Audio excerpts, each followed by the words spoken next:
Roland, Rayner. I'm the director here with the Tennessee College of Applied Technology.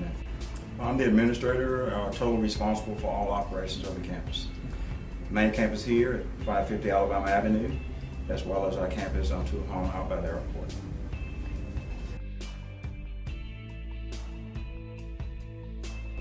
Being passionate about what I do, understanding what my goals are, what my objectives are, and who I'm serving. Keeps me motivated. I'm passionate about education and prepping the students to come into us for those great jobs when they complete the training here on my campus. Whether youth coming right out of high school or adults, 50, 60 years old, to come to us that want to train or retrain in order to prepare themselves for a different role in the workforce. I'm passionate about being sure that we give them quality education, quality skills, and preparation that they need so that when they sit in front of that employer, they can compete for those jobs that are out there, those high-wage jobs. I'm really passionate about that and change the lives of the individual that trains with us as well as our family.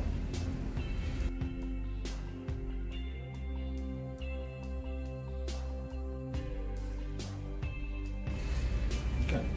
You asked me about a story and what drives and where the passion came from.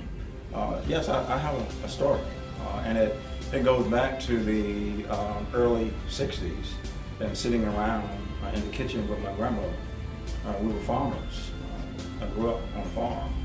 My grandmother could not read or write, and she could not do math. And she's always making this phrase when I was really young about me going off to college. And I never thought that that would happen. You know, again, she couldn't read or write. But as I got older and I truly understood what she meant by me going off, it really wasn't about just me.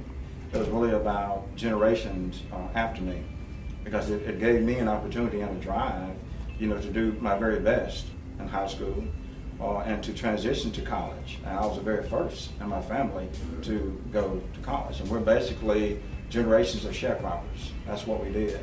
And that's the way we made our living. And I mean, you know, having one pair of shoes, you go to the cotton field in those shoes, and you go to school in those shoes. You have two pair of pants. You wear one to the field and the other one to school. You have you have a shirt. You wear one to the field and you wear the other one to school. Mm-hmm. You come home, you change, and you wear them a couple of days. You wash them in an old tin pan. You know, big old tub. You go outside, you draw your water. I mean, there was no indoor plumbing. I mean, there was no hot water. There was no gas to heat, you know, your water on the stove. Mm-hmm.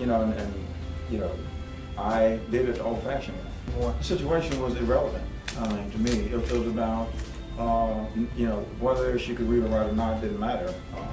And I was not an excellent student in high school. I mean, she couldn't help me with my homework. I mean, but I had other folks that helped me along the way. And I understood that if you stick to something, no matter how great that challenge may be, if you stick to it and give it your all, you can defeat it. Just don't back away from it. Just keep pushing, and eventually you'll overcome.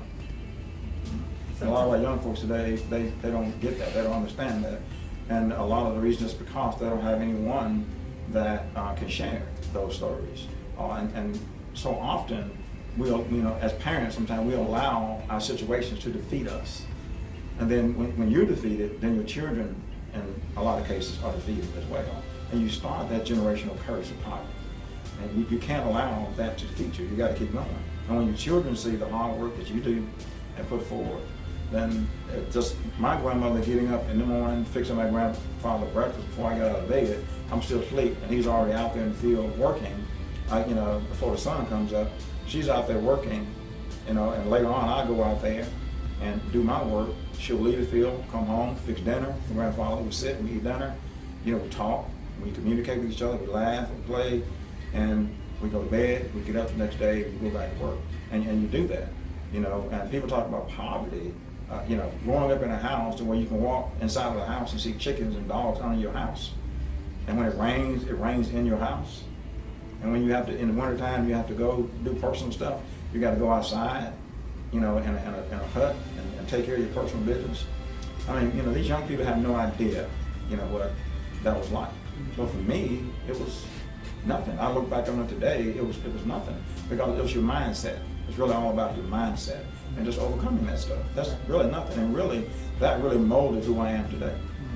And sometimes I get a little pushy around here, because when I see an individual slacking off and not doing more, I know that you can always do more, you can always do better, then I have to push in order to get them to, and that doesn't always make people like you, but it's not my role for people to like me.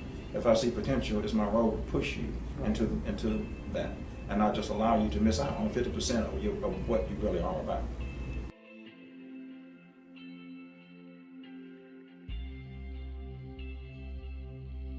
And an opportunity to go off to school and finishing that degree at the University of Tennessee at Martin, a plug.